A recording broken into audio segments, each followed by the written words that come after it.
ఆరు శక్తులు పరివారముతో పంచబ్రహ్మలు మణిద్వీపానికి మహానిధులు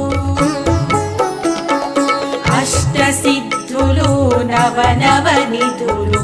అష్టదిక్కులు దిక్పాలకులు సృష్టికర్తలు